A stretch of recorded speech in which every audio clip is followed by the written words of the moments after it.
ఇక్కడ second apex council కృష్ణానది నీటి పంపకం మీద ఆంధ్ర తెలంగాణకి మధ్య జరిగింది. మెటీరియల్ ఇస్తున్నానండి. యూజర్ నేమ్ పాస్వర్డ్తో డౌన్లోడ్ పెట్టుకోండి. చాలా సింప్లిఫై చేసి ఇచ్చాను. అక్కడ ఎగ్జామ్ హాల్లో ఎంతవరకు ఆన్సర్ రాయగలుగుతారో అంతవరకు సరిపడేటట్టు ఆన్సర్ ఇవ్వటం జరిగింది. ఎక్కడ ప్రాబ్లం వస్తుంది ఏంటి కొన్ని హైలైట్ చేసి ఇవ్వటం జరిగింది. ఇట్లా హక్కుగా భావించరాదు ఇట్లాంటివన్నీ కూడా. సో వాటిని మాత్రం కంపల్సరీగా అండర్లైన్ చేస్తూ జాగ్రత్తగా పంపించండి. ఇలా బాక్స్ పెట్టింది మాత్రం చాలా ఇంపార్టెంట్. జాగ్రత్తగా రాయండి. మొత్తం సమస్య ఎక్కడొచ్చింది, వాటికి మూలాలు ఇవన్నీ ఇచ్చాను.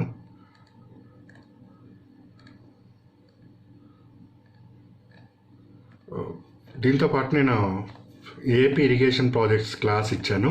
దాన్ని కూడా ఒకసారి స్టడీ చేయండి.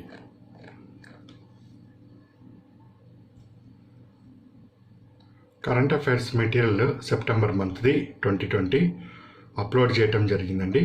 యూజర్ నేమ్ పాస్వర్డ్ తోటి డౌన్లోడ్ తీసుకొని స్టడీ చేసుకోవచ్చు. మొత్తం ఇచ్చాను. అంతర్జాతీయ జాతీయ అంశాలు,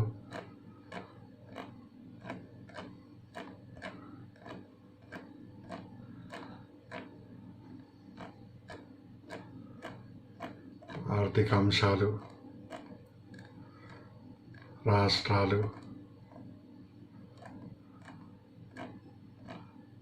సైన్స్ అండ్ టెక్నాలజీ, అవార్డ్స్, వ్యక్తులు, నియామకాలు, రచనలు, క్రీడలు, ముఖ్య తేదీలు, ఇతివృత్తాలు మొత్తం క్లియర్గా ఇవ్వటం జరిగింది సెప్టెంబర్ది. ఒకసారి తీసుకొని స్టడీ చేయొచ్చు. వాటితో పాటు ఈ బాల్య వివాహాలు, వయసు పెంచటము, మగవారికి ఆడవారికి ఎందుకు వయసులో డిఫరెన్స్ ఉండాలి, దాన్ని ఎందుకు చట్టబద్ధం చేశాము, సో దీనికి మీద కమిషను, అవన్నీ కాస్త ఇంపార్టెంట్ అండి. అప్డేటెడ్ అంశాలు ఇది ఇచ్చాను మెటీరియల్. దీన్ని కూడా డౌన్లోడ్ చేసుకొని ఒకసారి స్టడీ చేయండి. ఎస్ఏ రైటింగ్లో అయినా ఉపయోగం అది. దాంతోపాటు ఎకానమీ అప్డేట్స్లో ఈ కేంద్రము రాష్ట్రాలకు చెల్లించే జిఎస్టీ బకాయిలకి కొన్ని ఆప్షన్స్ ఇవ్వటం జరిగింది. వాటిని కూడా నేను అప్డేటెడ్ దాంట్లో మీకు పంపిస్తున్నాను, చూడండి. హాయ్, ఏపీపీఎస్సీ గ్రూప్ 1 గ్రూప్ 2కి మనం ఆన్లైన్లో క్లాసెస్ ఇవ్వటం జరుగుతూ వస్తుందండి. సో ఈ క్లాసెస్ మీకు ఎప్పుడు ఖాళీ ఉంటే అప్పుడు చూసుకోవచ్చు. టిల్ ద ఎగ్జామ్ వరకు ఈ సర్వీస్ మీకు అందజేయబడుతుంది. క్లాసెస్ ఎన్నిసార్లు అయినా మీరు చూసుకుంటారు. క్లాసెస్తో పాటు మన మెటీరియల్ని కూడా మీకు పీడిఎఫ్ ఫార్మేట్లో అందజేయటం జరుగుతూ వస్తుంది. సో వాటితో పాటు ఎక్కడైతే అప్డేట్స్ ఉన్నాయో ఆ అప్డేట్స్ని కూడా నేను అందజేస్తున్నాను. మీరు ఒక కన్సిస్టెంట్గా ప్రిపరేషన్ కొనసాగించడం కోసం ఆన్లైన్లో మీకు టెస్టులు కూడా నిర్వహించుకుంటూ వస్తున్నాను. సో ఈ క్రమంలోనే మనము ఈరోజు గ్రూప్ 2కి సంబంధించి 34th టెస్ట్ని అప్లోడ్ చేయడం జరిగింది. సో ఎవరైతే రిజిస్టర్ అభ్యర్థులు ఉన్నారో వారి యూజర్ నేమ్ పాస్వర్డ్ తోటి ఈ టెస్ట్ అపీర్ అవ్వండి. ఒకవేళ ఇంకా మీ సిలబస్ కంప్లీట్ కాకపోతే మీరు ఎప్పుడు కంప్లీట్ చేసుకుంటే అప్పుడే మీరు ఈ టెస్ట్ని అటెంప్ట్ చేసుకోవచ్చు. ఎవరైనా కొత్తగా చేరుతున్న అభ్యర్థులకి 1 to 33 టెస్ట్లు అవైలబుల్ ఉంటాయి. వాటిని కూడా వాళ్ళు ఆ సర్వీస్ని ఉపయోగించుకోవచ్చు. ఇది గ్రూప్ 2 టెస్ట్కి సంబంధించి. దీనికి సంబంధించి నెక్స్ట్ వీక్ అనేది మనము వెబ్సైట్లో సిలబస్ ఆ డేట్ ఇవ్వటం జరిగింది. దానిని ఒకసారి పరిశీలన చేయండి. ఇది గ్రూప్ 2కి సంబంధించి. అదేవిధంగా గ్రూప్ 1 మెయిన్స్, నవంబర్లో మెయిన్స్ దృష్టిలో పెట్టుకొని పేపర్ వైజ్గా మనం గ్రాండ్ టెస్ట్ కండక్ట్ చేసుకుంటూ వస్తున్నాం. సో ఈరోజు పేపర్ 5ని అప్లోడ్ చేశాను. సో దానికి సంబంధించిన ఆన్సర్స్ని మీరు రాసి స్కాన్ చేసి నాకు పంపిస్తే దానికి నేను మీకు కరెక్షన్స్ ఏమైనా ఫీడ్బ్యాక్ ఉంటే దాన్ని అందిస్తాను. సో ఇప్పటివరకు చాలామంది అభ్యర్థులు రాస్తూ వస్తున్నారు. వాళ్ళు చిన్న లోపాలు ఉంటే అవి సరిచేసుకుంటూ వస్తున్నారు. చాలా బాగా రాస్తున్నారండి. ఇంకా ఎఫిషియన్సీని పెంచుకోండి. ఎక్కడైతే లోపాలు ఉన్నాయో దాన్ని సవరించుకోవడానికి ప్రయత్నం చేయండి. సో మొత్తం మెటీరియల్ మనం చాలా చక్కగా ఇవ్వటం జరిగింది, క్లాసెస్ ఇవ్వటం జరిగింది. ఆ నాలెడ్జ్ తోటి అక్కడ ఈజీగా మీరు స్కోర్ చేసుకోగలుగుతారు. సో అక్కడ స్కోర్ చేసుకోలేకపోవటం అనేది జరగదు. అప్డేటెడ్ ఎక్కడున్నా కానీ అవి అందజేస్తూనే వస్తున్నాను మెటీరియల్తో సహా. సో దాన్ని 1-2 సార్లు చదివి ఆ కంటెంట్ని అర్థం చేసుకొని ఎగ్జామినర్ ఏ విధంగా ప్రశ్న అడుగుతున్నాడో అర్థం చేసుకొని దానికి అనుగుణంగా రాయండి. సో ఇది గ్రూప్ 1కి సంబంధించి. సో ఈరోజు మనము ఈ కరెంట్ రిలేటెడ్ అప్డేట్స్ అనేది అందజేస్తామని చెప్తూ వస్తున్నాము.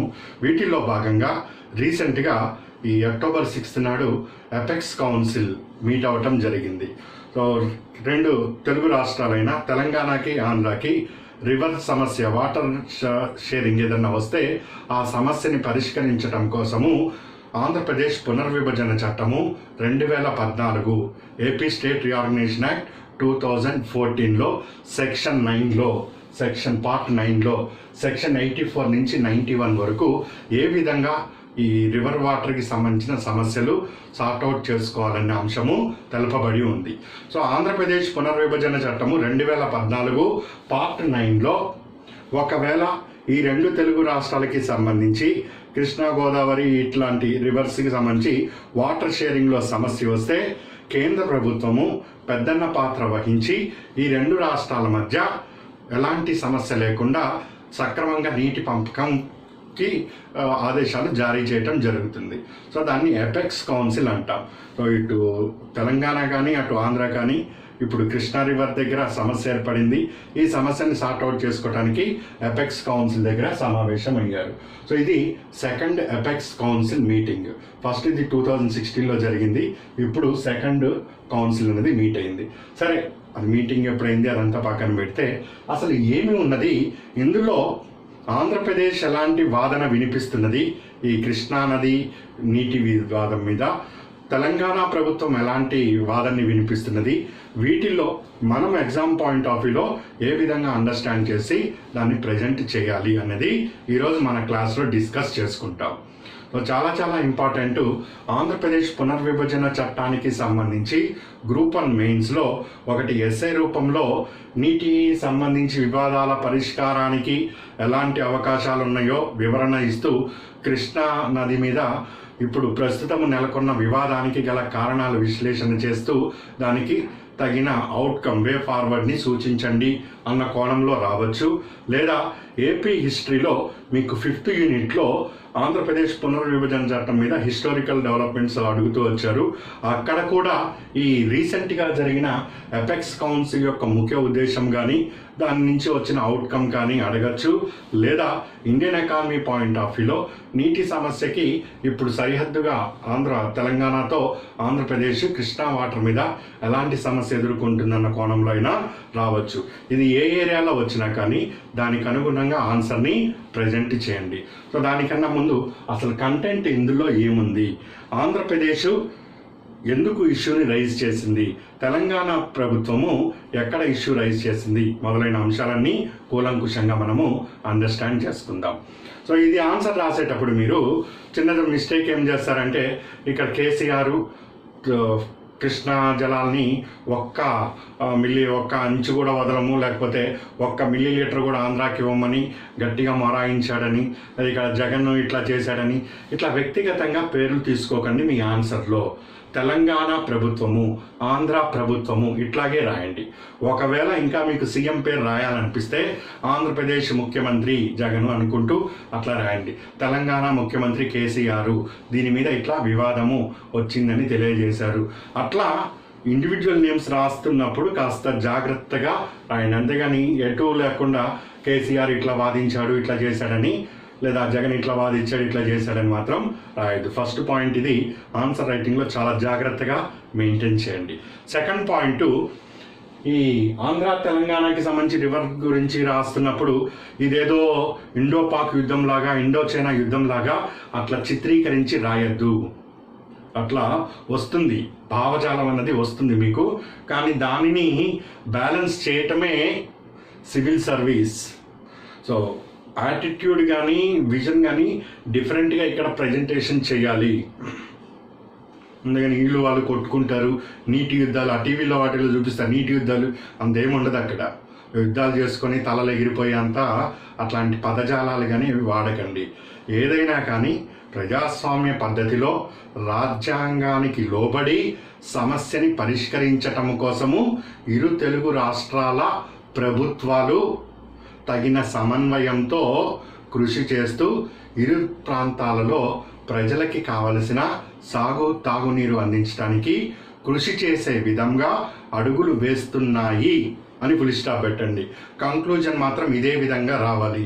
అంతేగాని ఆంధ్ర ఎంత ముందుకెళ్తున్నా తెలంగాణ రెచ్చగొట్టే చర్యలకి పూనుకుంటుందని కానీ, తెలంగాణ ముందుకు ఎంత వెళ్తున్నా ఆంధ్ర రెచ్చగొట్టే చర్యలకి ముందు వెళ్తుందన్నట్టు కానీ మీ ఆన్సర్ ప్రజెంటేషన్ ఉండకూడదు.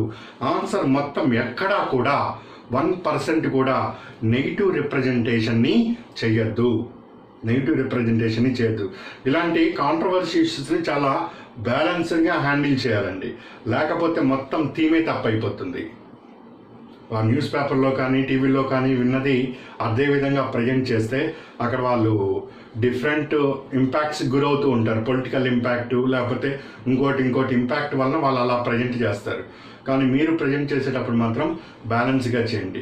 ఇక్కడ మీరు కంటెంట్ తెలుసుకోవటం ఎంత ముఖ్యమో కంటెంట్ని ప్రజెంట్ చేయటం కూడా ఈ విషయానికి సంబంధించి అంత ముఖ్యం. అందుకని ప్రత్యేకంగా ఈ విషయాలని స్ట్రెస్ చేసి మరీ చెప్తున్నా.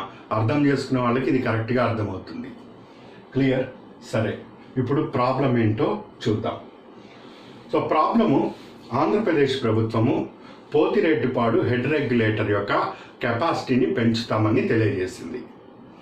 ఆంధ్రప్రదేశ్కి సంబంధించి ఇరిగేషన్ ప్రాజెక్ట్స్ని నేను మీకు తెలియజేస్తూ గ్రూప్ 2 క్లాస్లో మొత్తం పోతిరెడ్డిపాడు సమస్య ఏంటి, అక్కడ ఆంధ్రప్రదేశ్ ప్రభుత్వం ఎందుకు ఆ హెడ్ రెగ్యులేటర్ని పెంచాలనుకుంటుంది, శ్రీశైలం నుంచి వాటర్ లిఫ్ట్ చేయడానికి ఎందుకు అక్కడ కృషి చేస్తుంది, మొదలైన బేసిక్ ఇష్యూస్ అని చెప్పాను. సో ఆంధ్రప్రదేశ్ ఎప్పుడైతే ఈ నిర్ణయం తీసుకుందో అటు తెలంగాణ ప్రభుత్వము ఇది తప్పు, ఇట్లా చేయకూడదు, శ్రీశైలం నుంచి ఆ వరద నీళ్ళు ఏవైతే ఉన్నాయో వాటిని తీసుకువెళ్ళటము తప్పు అంటూ వాళ్ళు అబ్జెక్షన్తో సుప్రీంకోర్టులో కేసు కూడా వేసింది తెలంగాణ ప్రభుత్వం. అయితే రీసెంట్గా ఎపెక్స్ కౌన్సిల్ మీటింగ్ తర్వాత తెలంగాణ ముఖ్యమంత్రి అనే పదం వాడుతున్నాం, అంతే తప్పితే తెలంగాణలో కేసీఆర్ అనే పదం వాడట్లే. తెలంగాణ ముఖ్యమంత్రి లేదా తెలంగాణ ప్రభుత్వము కేసు విత్డ్రా చేసుకుంటారని కూడా చెప్పింది. అక్కడితో ఆ సమస్య అనేది సాల్వ్ అయిపోతుంది. సో అసలు ఇష్యూ ఏమిటో అది పరిశీలన చేద్దాం. సో ఆంధ్రప్రదేశ్లో రాయలసీమ ప్రాంతానికి ఇంకా మనం డీటెయిల్గా వెళ్తున్నప్పుడు మరికొన్ని అంశాలు అనేది మీకు ఇంకా స్పష్టంగా అర్థమవుతాయి. అనంతపురము, కర్నూలు, కడప, చిత్తూరు ఈ 4 జిల్లాలకి ఎంత లేదన్నా కానీ సుమారు 400 నుంచి 500 టీఎంసీల నీరు కావాలి అక్కడ పంటలు పండాలి అంటే. ఆంధ్రప్రదేశ్ మొత్తంలో నికరంగా సాగవుతున్న భూమికి నేటికి కూడా ఈ రోజుకి కూడా 60% వర్షాన్ని చూసి మాత్రమే పంటలు పండుతున్నాయంటే మీరు అర్థం చేసుకోవచ్చు. అలాంటిది ముఖ్యంగా రాయలసీమ ప్రాంతము వర్షాభావ ప్రాంతం, అక్కడ వర్షాలు సరిగ్గా ఉండవు, వాటికి నీరు అందాలి. అక్కడ 4 జిల్లాల్లో సక్రమంగా పంటలు పండాలి అంటే లేమన్ లాంగ్వేజ్లో అర్థం చేసుకోండి. 4 జిల్లాల్లో పంటలు పండాలంటే 400 నుంచి 500 టీఎంసీల నీరు అక్కడ అవసరము. పంటలకి, పరిశ్రమలకి, తాగునీటికి, సాగు పరిశ్రమలకి 3 కలిపి ఈ మధ్య నీరు అందితే సరిపోతుంది. అయితే ప్రస్తుతం ఇక్కడ అందుతున్నది కేవలము 100 టీఎంసీ నీరు మాత్రమే.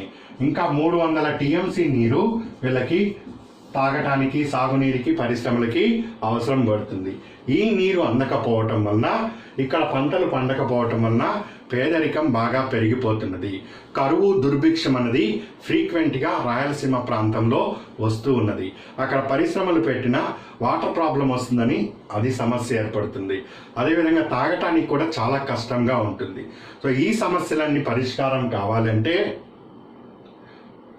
కృష్ణా నది దగ్గర ఈ శ్రీశైలము ఏదైతే ఆంధ్రప్రదేశ్కి వాటా ఉన్నదో, సో శ్రీశైలం దగ్గర నుంచి ఎక్కువ వరద నీరు ఏదైతే వస్తుందో ఆ వరద నీరుని అక్కడ ఒక పంపు పెట్టి, ఏదే విధంగా అయితే మనము బావిలో నుంచి పంపు అంతా వాటర్ తీసుకొని వాటర్ ట్యాంక్కి హెడ్ రెగ్యులేటర్ అంటాము, అక్కడ హెడ్కి పంపిస్తామో, అక్కడి నుంచి మనం ట్యాపులు తిప్పి వాటర్ ఉపయోగించుకుంటామో, అదేవిధంగా శ్రీశైలం రిజర్వాయర్లో ఒక పంపు వేసి పంప్ అంటే మనం ఇక్కడ పొలాల్లో చూసేది, ఇంట్లో చూసేది అనుకోవద్దు. అక్కడ పెద్ద పెద్ద పంపులు ఉంటాయి, అది వేరు. అక్కడి నుంచి వాటర్ని లిఫ్ట్ చేసి, ఎత్తిపోతలు అంటాం. శ్రీశైలంలో రిజర్వాయర్లో వరద నీరు, మామూలు నీరు కాదు, వరదగా అంటే ఎక్కువ నీరు వచ్చిందని ఆ నీటిని ఎత్తి మనము ఈ పోతిరెడ్డి కాలువ ద్వారా రాయలసీమకి తరలిస్తే రాయలసీమలో కరువు పోతుంది. అదేవిధంగా కొంత జలాలు నెల్లూరు ప్రకాశంకి ఇస్తే అక్కడ తాగునీరు సమస్య కూడా తీరుతుంది. ఈరోజు కూడా ప్రకాశం జిల్లా కానీ నెల్లూరు జిల్లాలో కానీ తాగటానికి సరైన నీరు లేదు.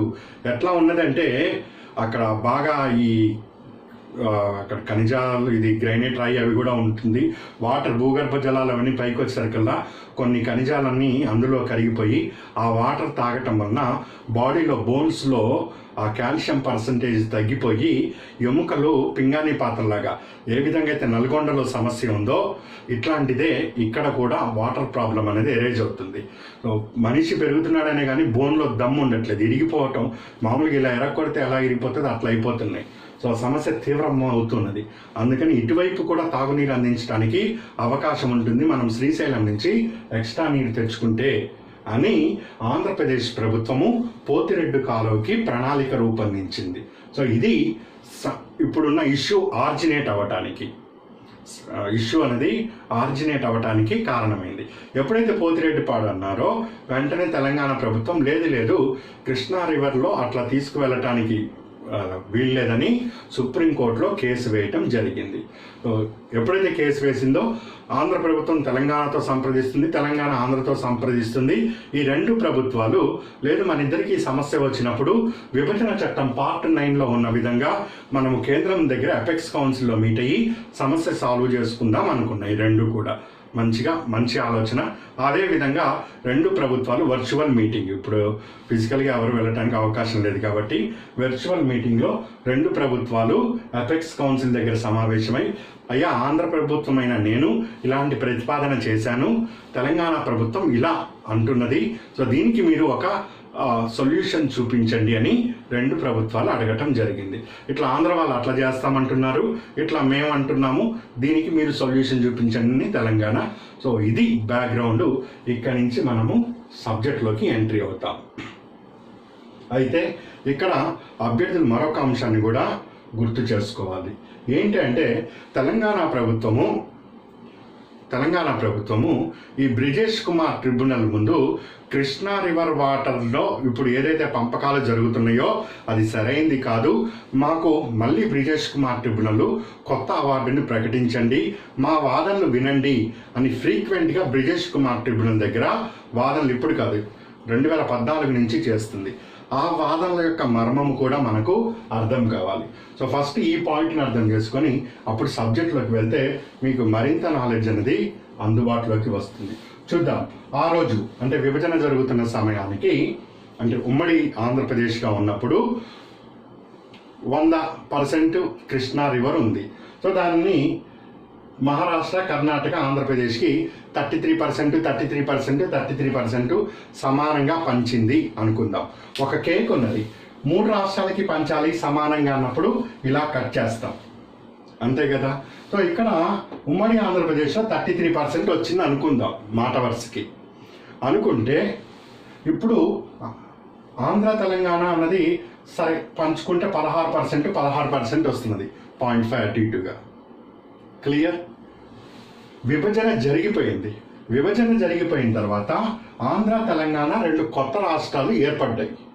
సో కొత్త రాష్ట్రాలు ఏర్పడినప్పుడు తెలంగాణ ప్రభుత్వం ఏమంటుందంటే, అయ్యా పాతదాని ప్రకారము నువ్వు 3 రాష్ట్రాలని కన్సిడర్ చేసి కేక్ కట్ చేశావు, ఇప్పుడు అవి 4 రాష్ట్రాలు అయినాయి కాబట్టి 4 రాష్ట్రాలకు అనుగుణంగా కేక్ కట్ చేయమంటుంది. తెలంగాణ ప్రభుత్వం అంటుంది 100% కరెక్ట్. సో అలా ఇప్పుడు కొత్తగా ఏర్పడిన రాష్ట్రాలను తీసుకుంటే ఇప్పుడు 4కి నువ్వు సమానంగా పంచాలన్నప్పుడు మహారాష్ట్రకి 25, కర్ణాటకకి 25, ఆంధ్రాకి 25%, తెలంగాణకి 25% వాటర్ డిస్ట్రిబ్యూట్ అవ్వడానికి అవకాశం ఉన్నది.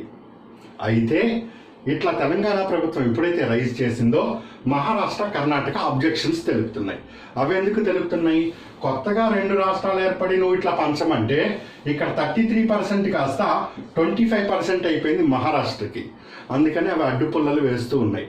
లేదు అట్టట్లా రాష్ట్రం అంటే ఇది విడిపోయింది కాబట్టి దీంట్లోనే మీరు పంచుకోండి అని వాళ్ళు వాదిస్తున్నారు, మహారాష్ట్ర, కర్ణాటక.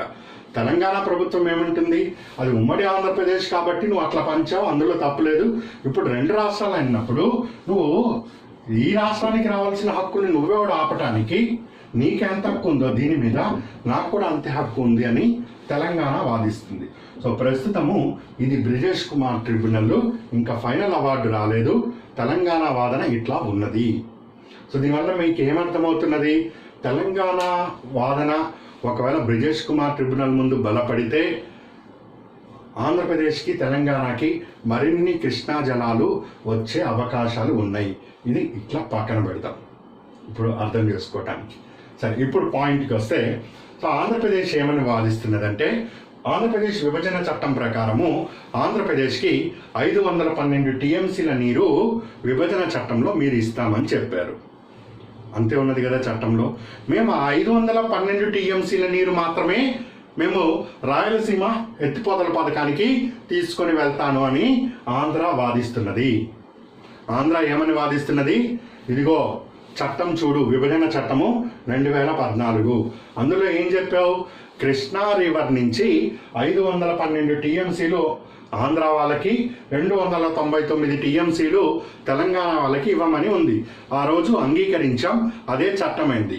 సో ఆ చట్టము ప్రకారమే నేను 512 టీఎంసీల నీటిలోవే నా భాగంగా తీసుకొని రాయలసీమకి వెళ్తాను, కానీ అంతకన్నా 1 టీఎంసీ కూడా నేను ఎక్కువ తీసుకొని వెళ్ళను అని చాలా స్పష్టంగా చెప్తున్నది ఆంధ్ర ప్రభుత్వం. ఇప్పుడు తెలంగాణ ఏమంటున్నది ఇక్కడ? సో తెలంగాణ ఏమంటుందంటే, నువ్వు చెప్తున్నంత కరెక్టే, కృష్ణానది నీటి వాటాల్లో ఆంధ్రాకి 512 టీఎంసీ వచ్చింది, ఇక్కడ మాకు తెలంగాణకి 200 టీఎంసీ, 99 టీఎంసీలు వచ్చింది. తెలంగాణ ఉద్యమము జరిగిందే నీరు, నిధులు, నిరుద్యోగము గురించి. సో నీటి గురించి బాగా యుద్ధం జరిగింది, అందుకే ఉద్యమం వచ్చింది. కృష్ణా బేసిన్ తెలంగాణలో 68% ఉంది. 68% ఉంటే చట్టము ఎందుకంత గుడ్డిగా 299 టీఎంసీలు ఇచ్చింది? ఫస్ట్ అక్కడ మిస్టేక్.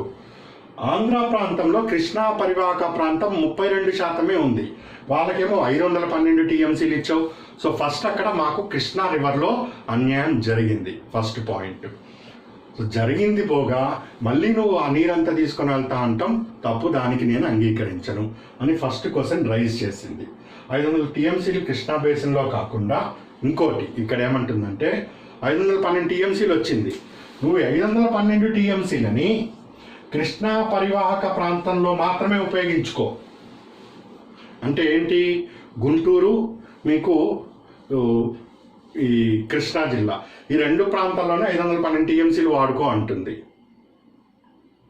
కానీ నువ్వు తెలివిగా ఏం చేస్తున్నావంటే ఆంధ్ర, ఇందులో ఈ 512లో 350 టీఎంసీలని ఆల్రెడీ నువ్వు రాయలసీమకి అటు ఇటు పంపుతూనే వస్తున్నావు. ఇంకా వేరేగా కృష్ణా బేసిన్ కాని ప్రాంతంలో కూడా నువ్వు ఉపయోగించుకుంటున్నావు. అందుచేత మేము మీకు అంగీకరించము అనేది ఫస్ట్ వాదన, ఫస్ట్ ఇష్యూ అక్కడ రైజ్ చేసింది. సెకండ్ పాయింట్ ఇక్కడ ఇంపార్టెంట్ది, మీరు అబ్జర్వ్ చేస్తే బ్రిజేష్ కుమార్ ట్రిబ్యునల్ ఇంకా ఫైనల్ డిగ్రీ అనేది ఇవ్వలేదు, తుది తీర్పు అనేది ఇంకా రాలేదు బ్రిజేష్ కుమార్ దగ్గర నుంచి. తాత్కాలిక సర్దుబాటు విభజన చట్టం, విభజన ఎంత హడావిడిగా జరిగిందో తెలుసు నీకు. విభజన అప్పుడు జరిగింది కాబట్టి తాత్కాలికంగా 299 తెలంగాణకి ఇచ్చి 512 టీఎంసీలు నువ్వు ఆంధ్రాకి ఇచ్చావు. ఇది సర్దుబాటు మాత్రమే, హక్కు కాదు. ఇది ఇంపార్టెంట్ పాయింట్. 512 టీఎంసీలని ఆంధ్ర తన హక్కుగా భావించి అక్కడి నుంచి నేను ఎక్కడికైనా తీసుకొని వెళ్తా, అది నా హక్కు అంటే చెల్లదు. ఎందుకు? ఫస్ట్ ఒక చట్టము ద్వారా 2 రాష్ట్రాలకి నీటి పంపకము ఇక్కడ చేయలేము. First point. ఇంకా బ్రిజేష్ కుమార్ ట్రిబ్యునల్ చట్టం ద్వారా చేయాలంటే ప్రత్యేకంగా దీనికి ఒక చట్టం చేసి పంపిణీ చేయి. అంతేగాని ఏదో చట్టంలో చెప్పాము ఆ ఫ్లోలో అట్లా సర్దుబాటుని హక్కుగా ఎప్పుడు చేయలేము. ఫస్ట్ రాంగ్ అక్కడ ఉన్నది. సెకండ్, బ్రిజేష్ కుమార్ ఇంకా తీర్పు రాలేదు కాబట్టి నువ్వు రాకముందే 512 టీఎంసీలు అని పెట్టి నువ్వు 4 కాలువలు తవ్వుకుంటే సో భవిష్యత్తులో అది చాలా విపరీతాలకి దారి తీస్తుంది. కాబట్టి నువ్వు విభజన చట్టం ప్రకారము కోరుతున్న దాన్ని మేము అంగీకరించము అని తెలంగాణ వాదిస్తున్నది. సో ఈ రెండు ఇప్పుడు అపెక్స్ కౌన్సిల్ ముందు ఉన్నాయి. అపెక్స్ కౌన్సిల్ చూస్తున్నది. ఓకే, ఫస్ట్ డిపిఆర్ ఇవ్వండి. డిపిఆర్ అంటే డీటెయిల్ ప్రాజెక్ట్ రిపోర్ట్. అవి ఇవ్వండి చూద్దాం అంటుంది. సో ఫస్ట్ పాయింట్ అర్థమైంది కదా. ఏంటి ఫస్ట్ పాయింట్? ఏపీ నా వాటానే నేను వాడుకుంటా అంటున్నది. కానీ తెలంగాణ ఏమంటుంది? అది నీ వాటా కాదు, అది నీ హక్కు కాదు, తాత్కాలిక సర్దుబాటు మాత్రమే. సో ఇది తెలంగాణ ఆంధ్ర రెండు ఏ పాయింట్లో క్లాష్ వచ్చినాయి అన్నది మనం చూస్తున్నాం. ఫస్ట్ పాయింట్ ఇది క్లియర్. సెకండ్ పాయింట్, ఏపీ ఏమంటుంది? శ్రీశైలానికి వరద వస్తుంది. ఇప్పుడు టీవీలో మీరు చూస్తుంటే ఇప్పుడు వానలు బాగా ఉన్నాయి కదా. శ్రీశైలంలో వరద నీరు వస్తుంది, 885 అడుగులు చేరుకున్నది అని చెప్తున్నాం. సో 885 అడుగులు అక్కడ శ్రీశైలం వరద నీరు వస్తే వరద నీరే కదా, అది ఎలాగో సముద్రంలోనే కలుస్తుంది. ఆ వరద నీరు ఏదో నేను వాడుకుంటా అని ఆంధ్ర అంటుంది. సో ఇందులో ఏమీ తప్పు లేదు ఆంధ్ర పాయింట్ ఆఫ్ వ్యూలో.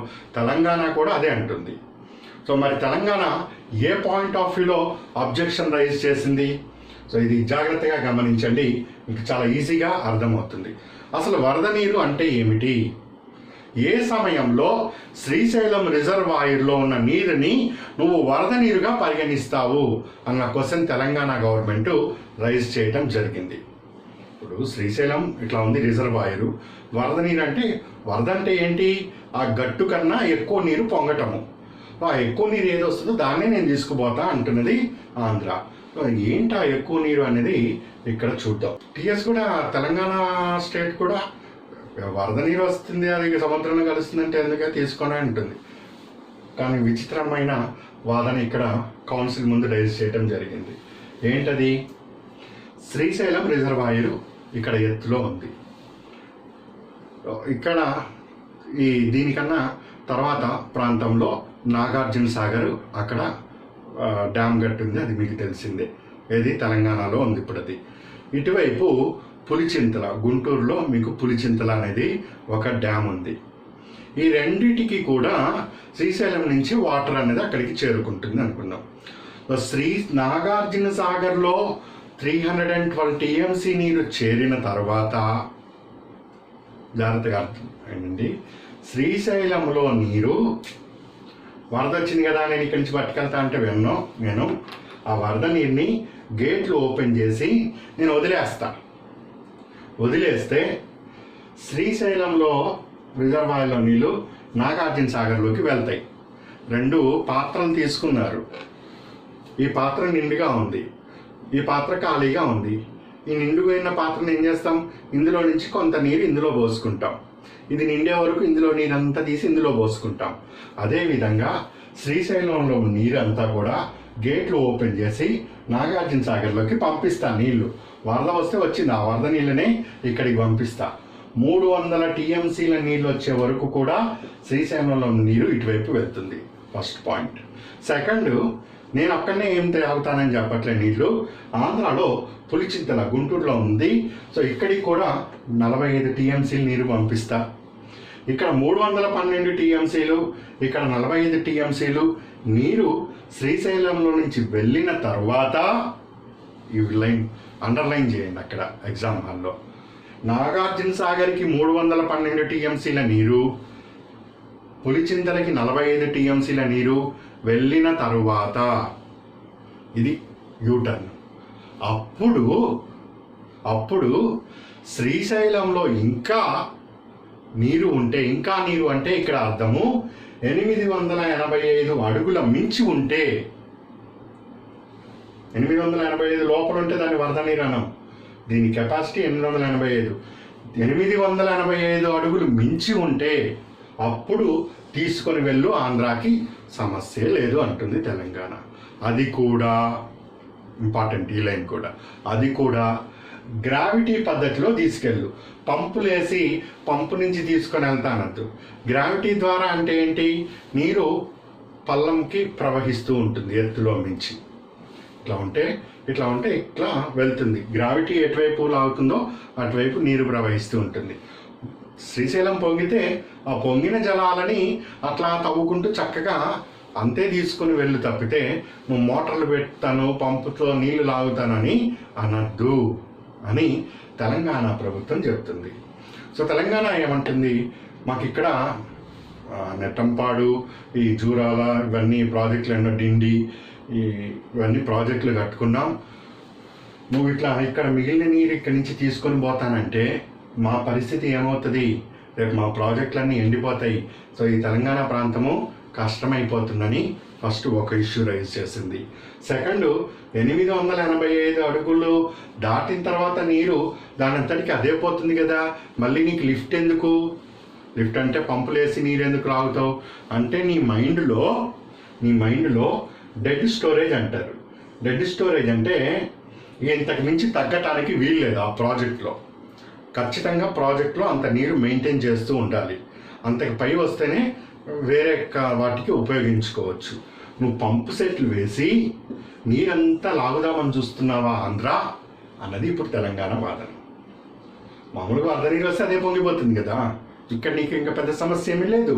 మరి అలాంటప్పుడు నువ్వు పంప్ సెట్ వేస్తున్నావంటే 797 ఫీట్ల పైన ఉన్న నీరంతా కూడా ఇటు పంపిద్దామని చూస్తున్నావు. దీనికి మేము అంగీకరించము అన్నది ఇక్కడ మరొక వాదన. ఫస్ట్ వాదన క్లియర్. చట్టంలో చెప్పింది కదా తీసుకెళ్తా అంటే కాదు, హక్కు కాదు అన్నది. సెకండ్ పాయింట్, వరద నీరు అంటున్నావు. వరద నీరుగా ఎప్పుడు కన్సిడర్ చేస్తావు? నాగార్జున సాగర్ నిండాలి, పులిచింతలు నిండాలి. ఈ రెండు నిండిన తర్వాత ఇక్కడ మళ్ళీ 855 అడుగుల పైకి వస్తే అప్పుడు మాత్రమే వరద నీరు అవుతుంది. అది కూడా గ్రావిటీ ద్వారా తీసుకెళ్ళి. కానీ మళ్ళీ నువ్వు పంపులో పైప్ సెట్లు వేస్తానంటే కుదరదు. ఇది సెకండ్ ఇష్యూ. ఇష్యూస్ ఏంటి? దానికి ఆంధ్ర ప్రభుత్వం ఏ విధంగా కౌంటర్ ఇచ్చుకుంటూ వచ్చింది వాళ్ళ వాదన ఎపెక్స్ కౌన్సిల్ ముందు. సో అల్టిమేట్గా కేంద్రం ఏం చెప్పింది అది ఇంపార్టెంట్. ఎపెక్స్ కౌన్సిల్ దగ్గరికి ఇద్దరు వెళ్ళారు. తెలంగాణ ఇట్లా రైజ్ చేస్తుంది, ఆంధ్ర ఇట్లా రైజ్ చేస్తుంది. ఇద్దరు కూర్చున్నారు, వాళ్ళ వాదన వినిపించారు. మరి ఎపెక్స్ కౌన్సిల్ కేంద్రము ఎలాంటిది ఇవ్వటం జరిగింది ఆ సమయంలో, వాళ్ళ యొక్క ఆలోచన విధానాన్ని, అది కూడా ఇంపార్టెంట్. ఇప్పుడు సెకండ్ పాయింట్ నాకు క్లియర్. వీటి కౌంటర్ కూడా ఉందండి. కౌంటర్ ఏమిస్తుందో కూడా చూడాలి. సో ఇట్లా దీన్ని డీటెయిల్గా స్టడీ చేద్దాం. ఇంకొన్ని పాయింట్లు ఉన్నాయి. ఇది అవసరం వచ్చిన చోట వాడతారు మీరు. ఎందుకు? తెలంగాణ ఆంధ్ర రెండు కలిసి ఉంటేనే ఇప్పుడు 50 టీఎంసీలు నీరు వస్తుంది. ఇంతకుముందు 33 టీఎంసీలు, ఇప్పుడు 50 టీఎంసీలు, 50% టీఎంసీ మన వైపు తెచ్చుకోవచ్చు అన్నది వాదన. మరి ఏం జరుగుతుందో చూడాలి. ఇది సెకండ్ పాయింట్, శ్రీశైలంలో వరద నీరు. మరి నెక్స్ట్ పాయింట్ ఏంటి? ఇప్పుడు మిగిలిన పాయింట్స్ని అబ్జర్వ్ చేద్దాం. ఇక్కడ మనము 512 టీఎంసీల నీరు, కృష్ణా నీరు ఆంధ్రప్రదేశ్కి కేటాయిస్తే అక్కడ కృష్ణా పరివాహక ప్రాంతాలు అంటే కృష్ణా, గుంటూరు పోగా మిగిలినవన్నీ రాయలసీమకి తరలిస్తున్నారు. 350 టీఎంసీల నీరు కృష్ణా పరివాహక ప్రాంతము కాకుండా ఇతర ప్రాంతాలు అంటే రాయలసీమ, పెన్నా రివర్ బేసిన్లోకి వెళ్తున్నాయి అన్నది తెలంగాణ వాదన. ఇక నీకు ఒక డౌట్ రావాలి. ఏంటా డౌటు? 350 టీఎంసీల నీరు రాయలసీమ వస్తుంటే రాయలసీమకి 100 టీఎంసీల నీరు లభ్యమవుతుందని ఏం చెప్తున్నారండి? అసలు ఏమైనా లింక్ ఉందా దీనికి? పాయింట్ బ్రెయిన్లో వచ్చిందా రాలేదా? నీకు రావాలి కరెక్ట్గా ఆలోచిస్తూ దీన్ని స్టడీ చేస్తే. స్టార్టింగ్ ఏం చెప్పాం? 100 టీఎంసీల నీరే రాయలసీమకు వస్తున్నది అని మనం చెప్పుకున్నాం. అక్కడ 100 టీఎంసీలు వస్తుంటే ఇక్కడ 500 టీఎంసీలో 350 టీఎంసీలు రాయలసీమ వైపు తరలి వెళ్తున్నాయి అని ఇప్పుడు కాదు ఆర్గ్యుమెంట్, అది ఉమ్మడి ఆంధ్రప్రదేశ్లో కూడా ఎప్పటి నుంచో అది ఆర్గ్యూ రన్ అవుతూనే ఉన్నది. 350 రన్ అవుతుంటే మధ్యలో 250 టీఎంసీలు ఎటుపోయినాయి అంతగనంగా వస్తుంటే. అండ్ కృష్ణా వాటర్ ఒక్కటే కాదు రాయలసీమకు వెళ్తుంది, తుంగభద్ర ఉన్నది, పెన్నా రివర్ ఉన్నాయి. సో అవి కూడా కౌంట్ చేసుకుంటే ఇంకెక్కువ రావాలి.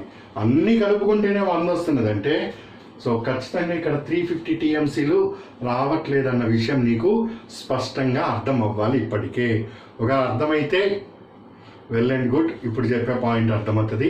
కాకపోతే ఇప్పుడు క్లారిటీ ఏర్పడింది కాబట్టి ఎక్కడికి పోయింది, అసలు నిజంగా వస్తుందా రావట్లేదా, అసలు పంచాయతీ ఎక్కడున్నది అన్నది ఇప్పుడు నీకు క్లారిటీ వస్తుంది. ఎలా క్లారిటీ వస్తుంది అంటే విను.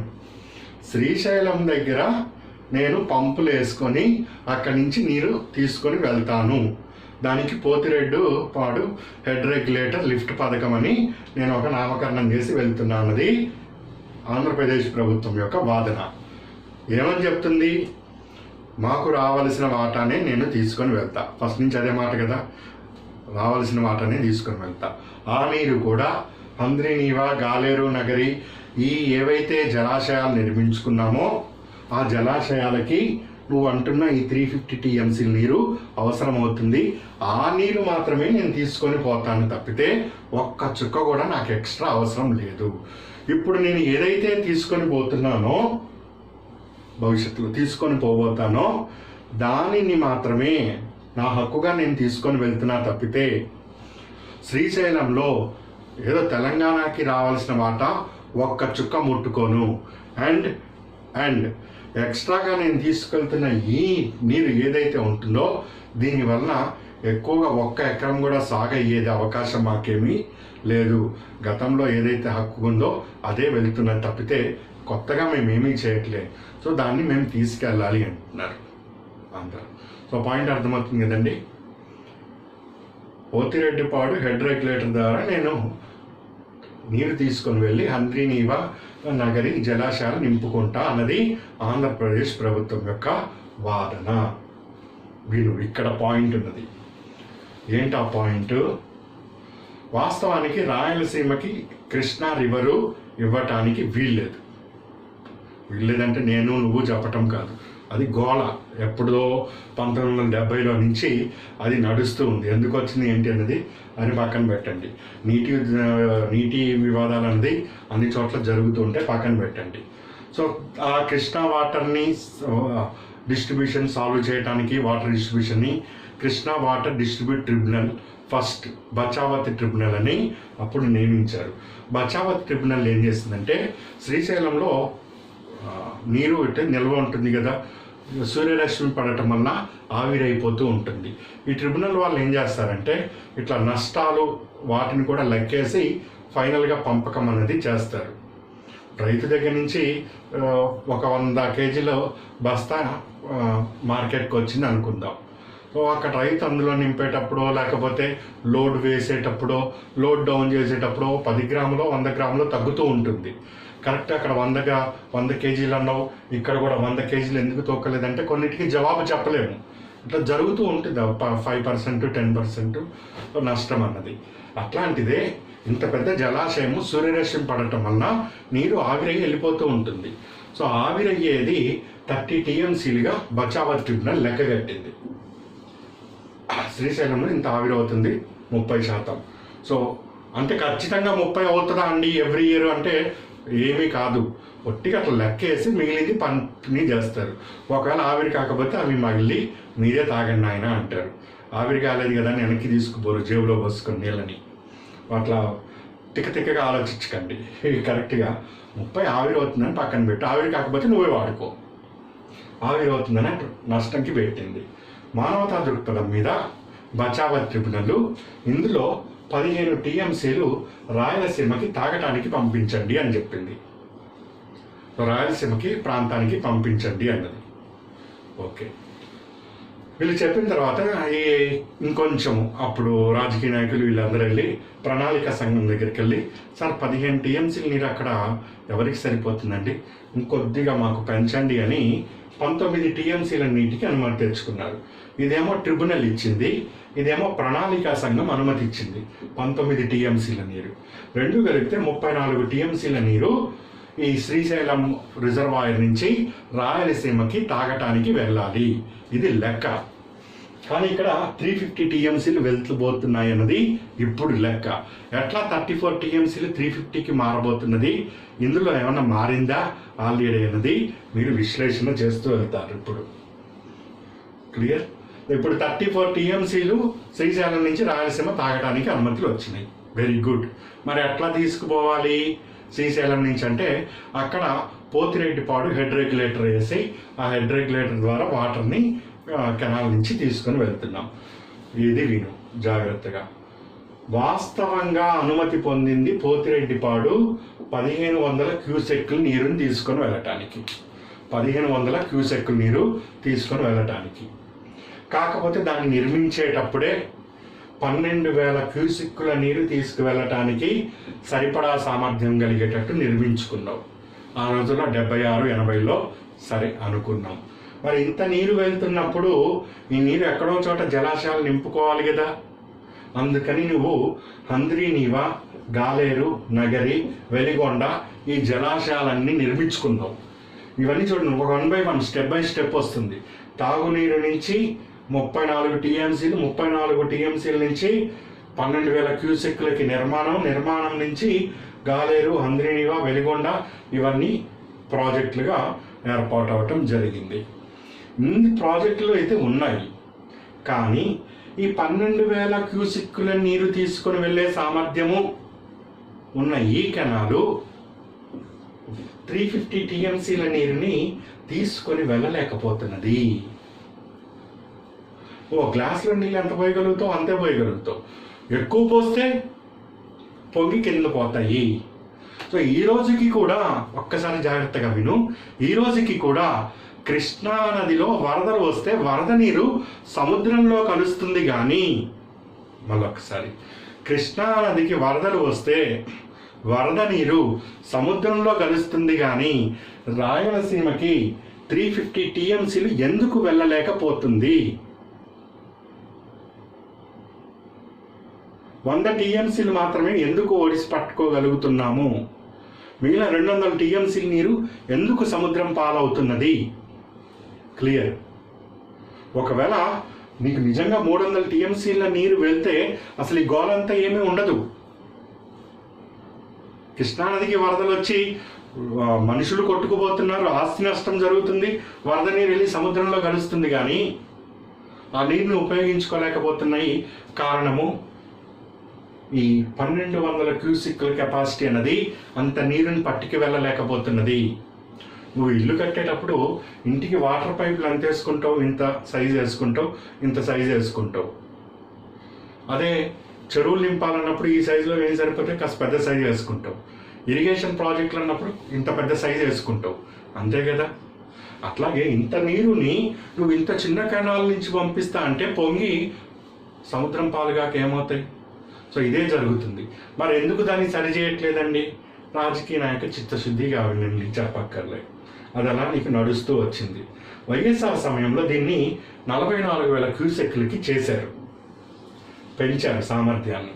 సో దాంతో కొంత బెనిఫిట్ అనేది రాయలసీమకి అందుబాటులోకి వచ్చింది.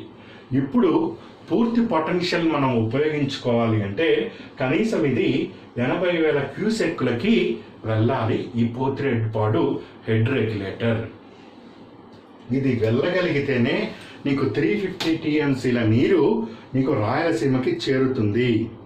లేకపోతే చేరదు. 80 టీఎంసీలే చేరుతుంది. మిగిలిన టీఎంసీలు ఎటుపోయినాయి?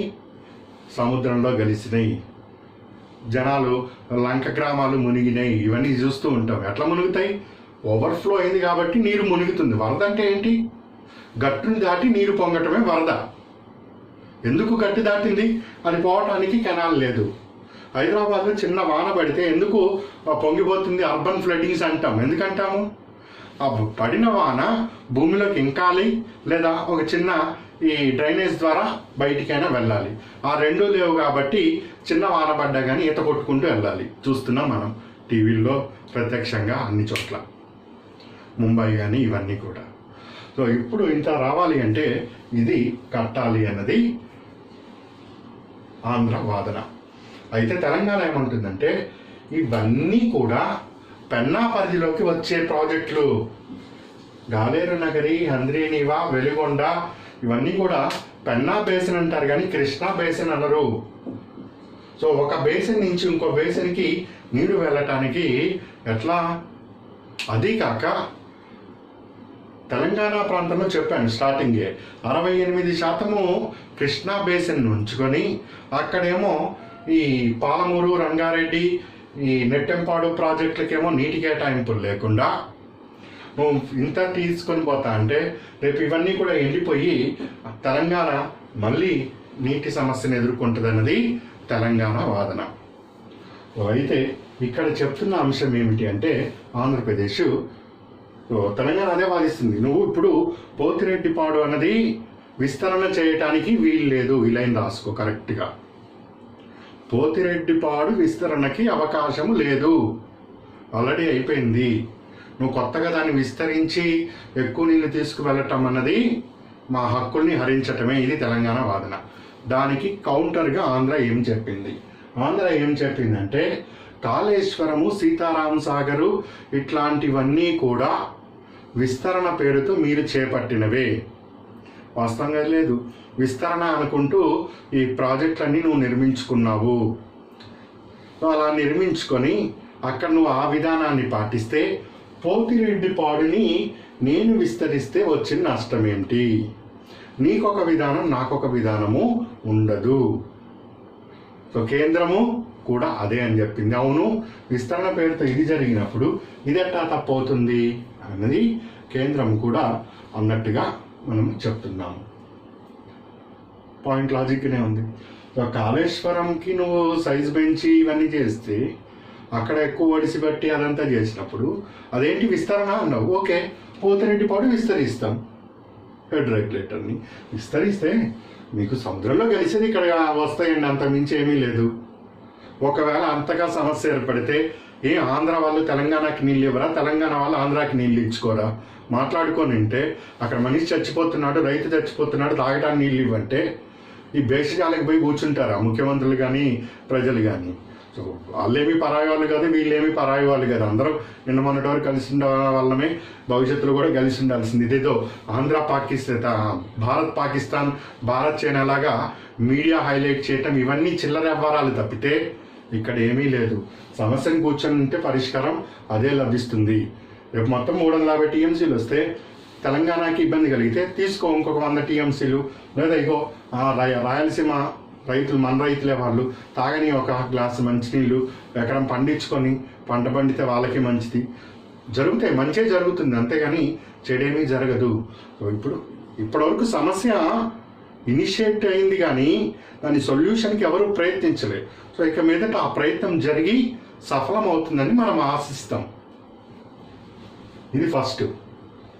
Second, Krishna water distribute tribunal Bachawat ఏదైతే ఉందో అందులో పేజ్ నెంబర్ 128లో రాసి ఉన్నది ఒక బేసిన్ నుంచి ఇంకో బేసిన్కి నీరు తరలించచ్చు ఉంది.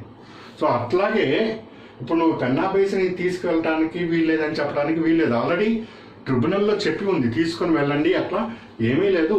నీరు ఉపయోగపడుతుంది, సముద్రం పాలు కాకుండా అంటే అందరూ ఆనందించేది కానీ దానికి ఆడవలసిన పని లేదు. అక్కడ రాజకీయ నాయకులు తప్పితే, చెప్తున్నాను మళ్ళీ స్వచ్ఛంగా, రాజకీయ నాయకులు స్వార్థపూరితం, అది కూడా అవి తప్పితే మిగిలిన ఎవరికి ఏడుపులు ఉండవు. ఇక్కడ ఆంధ్ర వాళ్ళు ఏడవరు, ఇటు తెలంగాణ వాడు కూడా ఎవరు ఏడవరు. వాడికి నీళ్ళు పోతున్నాను, వీడికి నీళ్ళు పోతున్నాను వాడు. మధ్యలో ఈ చిల్లర వ్యవహారాలు వీళ్ళు తప్పితే ఏమీ ఉండదు. అక్కడ ఎవరు బాగా ఉంటుందండి? ఒకళ్ళు మంచి సుఖపడుతున్నారంటే ఇరు రెండు రాష్ట్రాలు కూడా, అటు తెలుగు ఇటు తెలుగు వాళ్ళు ఒక కడుపులో అన్నం తీసి పెట్టే మనస్తత్వాలే తప్పితే వాడు నాశనం అయితే నేను బాగుపడతా అనే మనస్తత్వం ఏ దరిద్రుడికి లేదు. ఈ చిల్లర రాజకీయాలు చేసే వాళ్ళకి తప్పితే, వాళ్ళ అస్తిత్వం నిలబెట్టుకోవటానికి చిల్లర రాజకీయాలు చేస్తారు తప్పితే ఇటువైపు ప్రజలు కూడా ఒకళ్ళకొకరు సహకరించుకొని బాగుపడాలనే కోరుకుంటారు. సో ఆన్సర్ కూడా అంతా చాలా బ్యాలెన్స్డ్గా రాయండి. మీరు బయట టీవీల్లోనో ఎక్కడ కొంతమంది ఆథర్స్ కూడా వన్ సైడ్ వ్యూ రాస్తారు. ఆంధ్రాకు వచ్చేసరికల్లా పూర్తిగా దీన్ని సపోర్టివ్గా, తెలంగాణకు వచ్చేసరికల్లా పూర్తిగా తెలంగాణకి సపోర్టివ్గా అట్లా రాస్తూ ఉంటారు. అది కూడా తప్పువే. ఆంధ్రాకి నువ్వు ఆన్సర్ రాసినా, తెలంగాణ పబ్లిక్ సర్వీస్ కమిషన్కి ఆన్సర్ రాసినా బ్యాలెన్స్డ్గా ఉండాలి. మంచి ఆ మనస్తత్వంలో కనిపిస్తూ ఉంటుంది.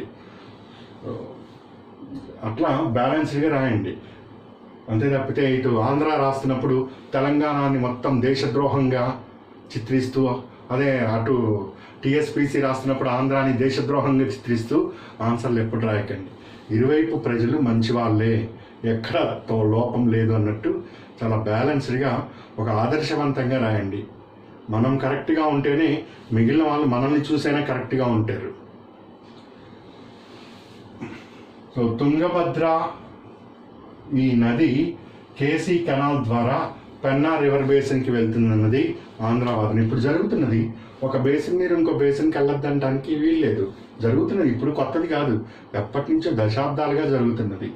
శ్రీశైలం గుడికాలం నుంచి ఈరోజు ఈ ప్రకాశము, నెల్లూరు ఈ ప్రాంతాలకి తాగునీరు అందుతుంది. కండలేరు అండ్ సోమశిల ప్రాజెక్ట్ ఎట్లా నిండుతున్నాయండి.